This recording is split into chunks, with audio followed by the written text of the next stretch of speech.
కవిత గారి అరెస్ట్ను మేము తప్పకుండా రాజకీయ కుట్ర కోణంలోనే చూస్తూ ఉన్నాం.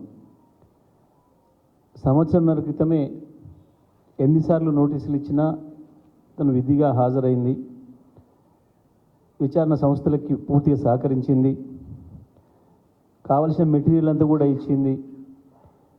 ఏదో సిమ్ కార్డులు ఇవని మనం మాట్లాడితే కూడా వాళ్ళు అడిగిన సిమ్ కార్డులన్నీ కూడా సబ్మిట్ చేసింది.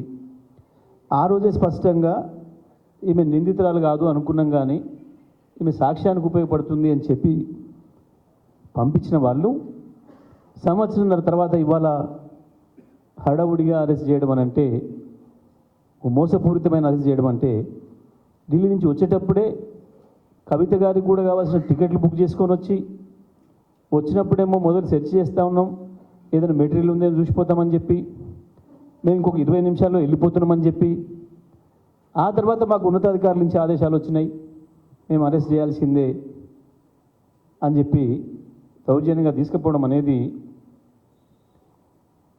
ఇంత మించిన దుర్మార్గ చర్య లేదు. బీజేపీ కేంద్ర ప్రభుత్వ రాజ్యాంగ సంస్థలన్నింటినీ కూడా తనకు అనుకూలంగా పనిచేయించుకుంటుందని, తన జేబు సంస్థలుగా పనిచేయించుకుంటుందని చెప్పడానికి ఇంత మించిన ఆధారాలు ఎక్కడ లేదు.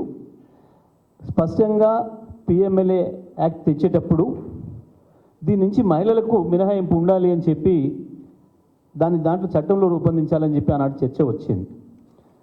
దానికి సంబంధించే ఇవాళ కేసు నడుస్తుంది సుప్రీంకోర్టులో, ఈరోజు వచ్చింది.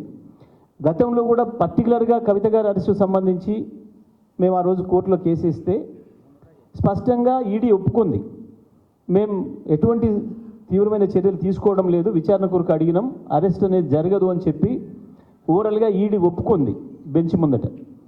ఒప్పుకుంటే ఆ రోజు ఆ జడ్జి గారు అరెస్ట్ చేయమని వాళ్ళే చెప్తారు కదా, ఇక మీకు ఎందుకు ఈ పిటిషన్తో ఏముంది అని చెప్పాను. ఇవాళ దాన్ని కూడా తుంగలో తొక్కి, వాళ్ళన్న మాటనే వాళ్ళు తుంగలో తొక్కి ఇవాళ మళ్ళీ వచ్చి అక్రమంగా అరెస్ట్ చేసి తీసుకుపోవడం అనేది బీజేపీ ఈ దేశంలో రాజకీయ ప్రత్యర్థుల్ని లొంగ తీసుకోవడం కొరకు, రాజకీయ ప్రత్యర్థుల్ని దెబ్బతీయడం కొరకు, ఎన్నికల్లో లబ్ధి పొందడం కొరకు మాత్రమే ఇటువంటి అన్నీ కూడా చేస్తూ ఉందన్న విషయం మనకు స్పష్టంగా కనబడుతుంది. ఈ 10 ఏళ్లలో వివిధ రాష్ట్రాలలో కూడా వివిధ ప్రతిపక్ష పార్టీలపైన ఏ రకంగా ఇటువంటి అన్ని ఉపయోగిస్తుందో, ప్రతిపక్ష పార్టీలకు వాళ్ళకు నోటీసులు ఇవ్వడం, వాళ్ళు బీజేపీలో చేరగానే ఆ కేసుల్ని క్లోజ్ చేయడం అనేది ఇప్పటికి 100లు మనం చూసినాం. అదే పద్ధతిలో బీఆర్ఎస్ని లొంగ తీసుకోవాలి, కేసీఆర్ గారిని లొంగ తీసుకోవాలన్న ప్రయత్నాలు చేసిండ్రు. కానీ ఈ దేశంలో కేసీఆర్ గారు ఒక్కరు నిలబడిండు ఎదురు. ఇప్పుడు ఇంకా మిగతా వాళ్ళు కూడా ఎదురు నిలబడ్డ వాళ్ళపైన ఎట్లయితే చేస్తున్నారో దుర్మార్గాలు, దౌర్జన్యాలు, అదే పద్ధతుల్లో ఇవాళ మా పైన కూడా చేసినారు తప్ప కవిత గారు తప్పకుండా నిర్దోషిగా తిరిగి బయటకు వస్తారు, అందులో సందేహం ఏం లేదు. సాక్ష్యాలు లేవు అని చెప్పి, ఎటువంటి సాక్ష్యాలు లేవు వీరికి వ్యతిరేకంగా ఈమె సాక్ష్యంగా ఉపయోగపడుతుందని చెప్పిన వాళ్ళు ఇవాళ ఈమెనే అక్యూజ్డ్ అని చెప్పి తీసుకుపోవడం అంటే 100% ఇది రాజకీయంగా వాడుకోవడం కొరకు, రాజకీయంగా మమ్మల్ని ఇబ్బంది పెట్టడం కొరకు, వాళ్ళు ప్రయోజనం పొందడం కొరకు చేసిన దుర్మార్గమైన చర్య తప్ప ఇంకోటి కాదు.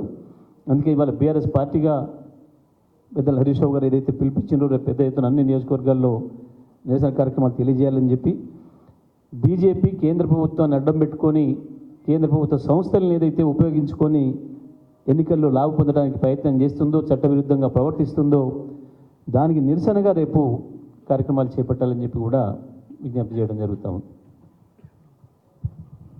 Thank you brother.